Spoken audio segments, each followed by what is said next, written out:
আলু আর ডিম দিয়ে সকাল কিংবা বিকেলের ঝটপট তৈরি করে নেওয়া যাবে এমন একটা নাস্তার রেসিপি আজ আমি আপনাদের সাথে শেয়ার করব।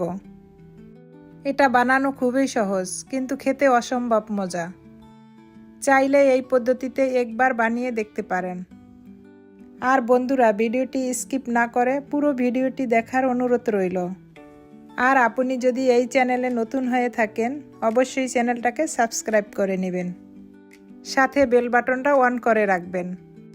এরকম নতুন নতুন ভিডিও দিলে সবার আগে আপনার কাছে পৌঁছে যাবে। চলুন আর কথা না বাড়িয়ে মূল রেসিপিতে চলে যাই। প্রথমে ডোটাকে রেডি করে নেব। এই জন্য আমার লাগবে 1 কাপ ময়দা, এর সাথে আরও দিয়ে দিব 1/3 কাপ ময়দা। এখন এর সাথে দিব স্বাদ মতো লবণ। এখন এর সাথে দিয়ে দিব 1 চামচ তৈল। এখন এগুলোকে হাত দিয়ে ডলে ডলে তৈলের সাথে ময়দাটাকে ভালো করে মিশিয়ে নিব। এটা যখন খুব ভালো করে মিশানো হয়ে যাবে, তখন এর সাথে দিয়ে দিব পানি। এখানে আমি 1 কাপ পানি নিয়েছি। পানিটাকে আমি অল্প অল্প করে দিব। এভাবে মাখাতে থাকবো আর অল্প অল্প করে পানি দিতে থাকবো। এই ডোটা বেশি নরম করব না, আমি একটা শক্ত ধরনের ডো বানিয়ে নিব।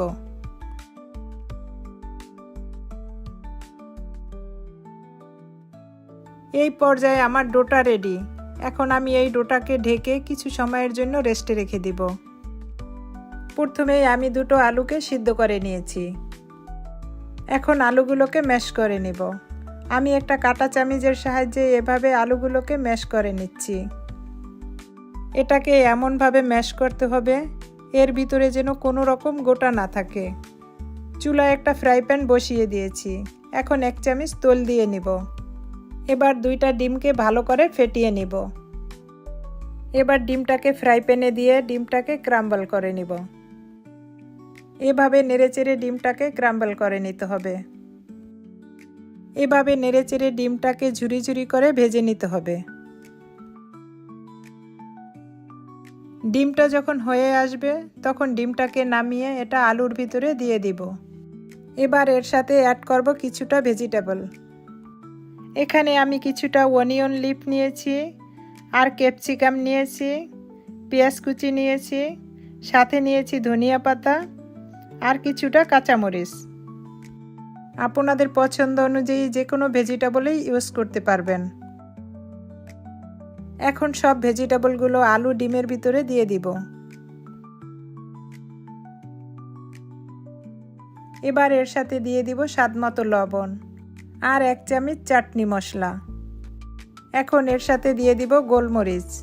আমি এখানে আস্ত গোলমরিচটা ক্রাশ করে নিয়েছি। এবার সব উপকরণগুলো একসাথে ভালো করে মিশিয়ে নিব। আলুর সাথে যখন ভেজিটেবলগুলো খুব ভালো করে মিশানো হবে, তখন এটাকে আমি এক সাইডে রেখে বাকি কাজগুলো করে নিব। এবার ডোটাকে আরেকটু সময় নিয়ে হাত দিয়ে ডলে ডলে ভালো করে সফট করে নিব। এই ডোটা যতটা সফট করে ডলা হবে, নাস্তাটাও ততটা ভালো হবে। এভাবে ভালো করে ডলে ডোটাকে আমি ছোট ছোট পিস করে কেটে নিব।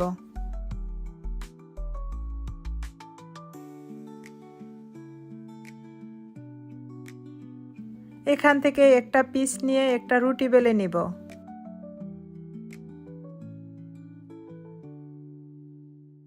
রুটিটা এমনভাবে বেলবো এটা যেন বেশি মোটাও না হয়, বেশি পাতলাও না হয়। আমি একটা মিডিয়াম রুটি বেলে নিব। আপনারা দেখেই বুঝতে পারছেন আমার রুটিটা কতটুকু মোটা। এবার রুটিটার উপরে ভেজিটেবলের পুরটা দিয়ে দিব। এভাবে রুটিটাকে এক সাইড থেকে টেনে এভাবে পুরো রুটিটাকে কুচি কুচি করে পুরো রুটিটার মুখটা আটকিয়ে দিব। এভাবে রুটিটাকে পেঁচিয়ে পেঁচিয়ে উপরের বাড়তি অংশটুকু ফেলে দিতে হবে। এভাবে মুখটাকে বন্ধ করে দিব। আপনারা দেখেই বুঝতে পারছেন এই কাজটা আমি কিভাবে করেছি। এবার আলতো হাতে এভাবে চেপে চেপে একটা নাস্তা বানিয়ে নিব। দেখুন দেখতে কতটা সুন্দর হয়েছে। আমি আরও একটা নাস্তা বানিয়ে দেখাবো। প্রথমে 1 পিস ডো নিয়ে ছোট একটা রুটি বেলে নিব।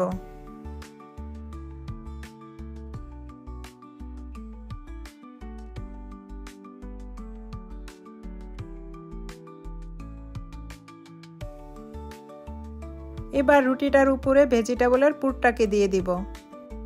এভাবে ভেজিটেবলটা দিয়ে রুটিটাকে সাইড থেকে ধরে এভাবে কুচি কুচি করে মুখটাকে আটকিয়ে দিব।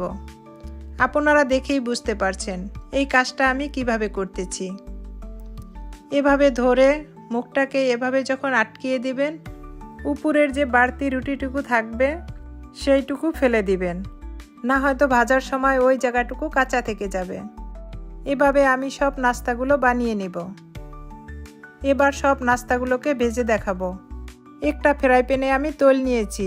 তেলটা একটু হালকা গরম হয়ে আসলেই নাস্তাগুলোকে দিয়ে দিব। এই নাস্তাগুলো একটু বেশি তেলেই ভাজতে হবে। এভাবে উল্টিয়ে পাল্টিয়ে নাস্তাগুলো ভেজে নিব। জালটা মিডিয়াম হিটে রাখব। ভাজতে ভাজতে যখন একটা গোল্ডেন কালার চলে আসবে তখন নাস্তাগুলোকে নামিয়ে নিব। এর থেকে বেশি কালার করার কোনো দরকার নেই। এখন আমি এই আলুর নাস্তাগুলোকে তুলে ফেলব।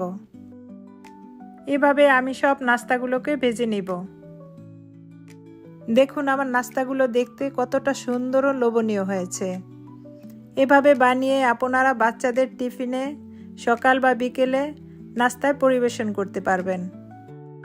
আমার এই রেসিপি যদি ভালো লাগে একটা লাইক দিয়ে বন্ধুদের সাথে শেয়ার করে আমার চ্যানেলের পাশে থাকবেন এরকম নিত্য নতুন রেসিপি পাওয়ার জন্য।